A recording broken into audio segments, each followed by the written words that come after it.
Bismillah, smartphone ini nyaris saya jual. Namun, kehadiran update yang membawa Origin OS 6 membatalkan niat saya dan memilih untuk menjajalnya dulu sebelum kemudian berpikir untuk menyimpannya lebih lama.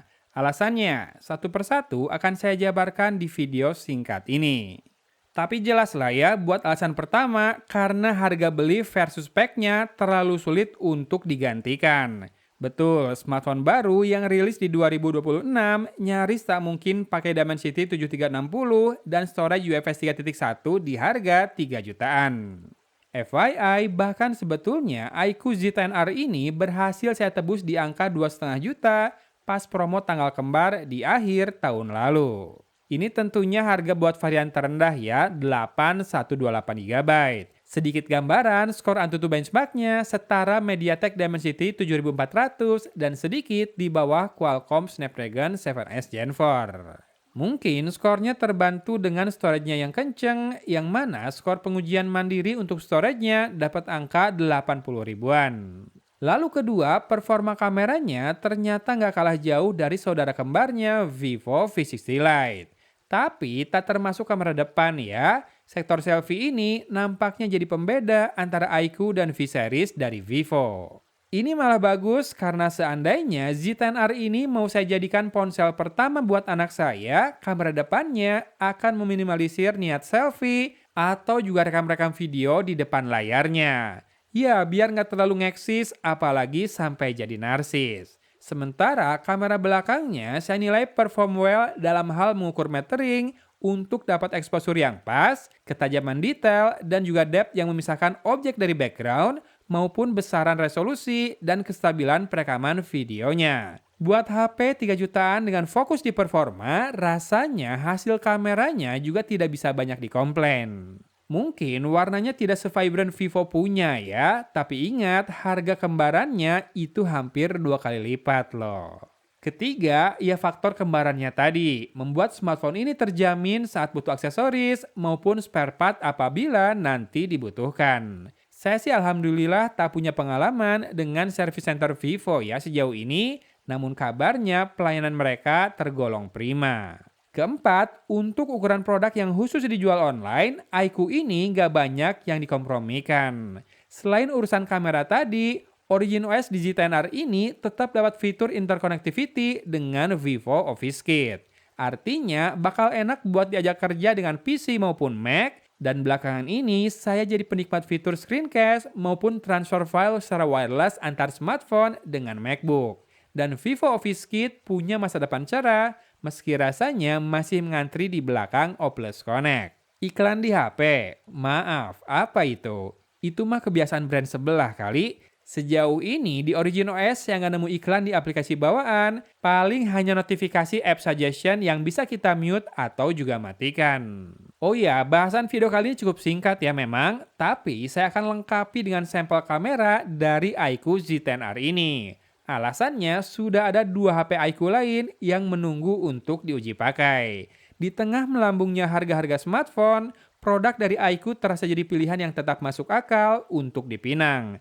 Contoh saja, iQOO 15R yang harganya tetap menarik dan hebatnya masih bisa dikenakan double diskon di beberapa marketplace saat pre-ordernya dibuka. Tapi harus maklum ya, kalau membelinya memang harus online atau cuma tersedia di Vivo Store titik tertentu saja yang memang tidak banyak jumlahnya. Sip, segitu dulu aja ya buat kali ini. Mudah-mudahan abis lebaran kita bisa gaskeun ngebut lagi bikin banyak ulasan smartphone. Sambil ngopi tentu ya. Gitu aja, silahkan disimak sampel kameranya. Dari kota Cimahi, Agon pamit undur diri. Wassalamualaikum warahmatullahi wabarakatuh.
Kamera depan 4K 30 fps, ini semi indoor sih, tapi terang ya, banyak lampu dan juga dekat ke pintu keluar.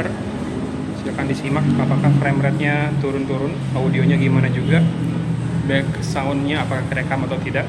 Ada musik agak jauh tapi suaranya, silahkan disimak ya. Steady face lebih nge-crop dan mungkin detailnya tidak setajam tadi, jadi saya akan coba jalan keluar sambil jalan terus dan ngetes stabilisasinya ya. Ini tempat yang lebih terang nih sekarang, udah dapat cahaya luar, cuma backsoundnya lebih kencang ya. Dan kita lihat kalau ada backlight lebih stabil, ini lebih crop tapi ya standar kalau pakai Ace kayak gitu. 4K 30 fps bisa dengan steady mode, tapi kalau mau full HD baru bisa 60 fps ya. Di 4K nggak bisa 60 fps. Saya mau jalan ke situ tapi nanti musiknya makin kedengeran. Kita jalan ke sini aja yuk. Ini saya rekam di Full HD 60 fps, walaupun mungkin buat video YouTube tetap sih rendernya ke 30 fps. Coba disimak lebih stabil nggak? Atau mau coba di Full HD 30 fps juga boleh, biar tahu mana yang paling stabil. Karena ini hitungannya bukan outdoor, jadi semi low lights. Berisik ya, kedengeran nggak suara kendaraan di luar? Ya hitungannya rada semi low lights, jadi saya turunin ke Full HD 30 fps biar dia bisa nangkap warna dan detail lebih bagus dengan frame rate, bukan frame rate, shutter speed yang bisa lebih lambat dibandingkan kalau di 60 fps tadi ya. Harusnya ini yang paling optimal, tapi silahkan dicek saja. Segini oke nggak? Video 4K 30 fps diambil sambil bergerak sedikit-sedikit.